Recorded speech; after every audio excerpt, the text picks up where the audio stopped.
శాసనసభలో రవాణా మరియు బీసీ సంక్షేమ శాఖ మంత్రి పొన్నం ప్రభాకర్ మాట్లాడుతూ కంటోన్మెంట్ శాసనసభ్యురాలిగా ఎన్నికై శాసనసభ మొదటి రెండవ సెషన్లో పాల్గొన్న లాస్యా నందిత ఫిబ్రవరి 23న రోడ్డు ప్రమాదంలో మరణించారు. వారికి సభాపక్షాన హైదరాబాద్ ఇన్ఛార్జ్ మంత్రిగా ఆ రోజు ప్రమాదం జరిగిన వెంటనే ముఖ్యమంత్రి సూచన మేరకు అక్కడికి వెళ్లి ప్రభుత్వం తరపున అన్ని చర్యలు తీసుకోవడం జరిగింది. వారి ఆత్మకు శాంతి చేకూరాలని ఆ భగవంతుణ్ణి ప్రార్థిస్తున్నా. వాళ్ల నాన్నగారు సాయన్న కూడా సంవత్సరంలోపు మృతి చెందారు. సంవత్సరంలోపు ఇద్దరు మరణించడం ఆ కుటుంబానికి తీరని లోటు. యువ శాసనసభ్యురాలుగా హైదరాబాద్ నగర అభివృద్ధిలో 15 మంది శాసనసభ్యుల్లో తాను కూడా భాగస్వాములుగా ఉంటుందని ఆశించాం.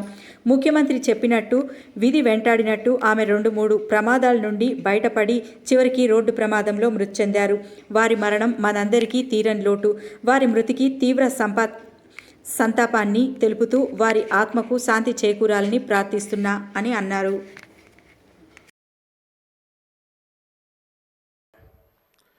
ఎన్నికై మొదటి సెషన్ దాని తర్వాత సమావేశాల్లో పాల్గొని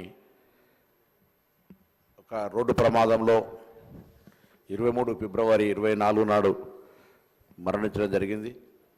వారికి సభాపక్షాన హైదరాబాద్ ఇన్ఛార్జ్ మంత్రిగా ఆ రోజు చనిపోయిన వెంటనే ముఖ్యమంత్రి గారి సూచన మేరకు ఆదేశం మేరకు అక్కడికి వెళ్ళి ప్రభుత్వం తరఫున కూడా అన్ని చర్యలు తీసుకోవడం జరిగింది. వారి ఆత్మకు శాంతి చేకూరాలని ఆ భగవంతుని ప్రార్థిస్తూ మరి సాయన్న గారు కూడా కరెక్ట్గా కనీసం 4 రోజుల ముందు అంటే ఒక సంవత్సరం 4 రోజులు తక్కువ ఒకటే సంవత్సరం లోపల ఇద్దరు మరణించినారు.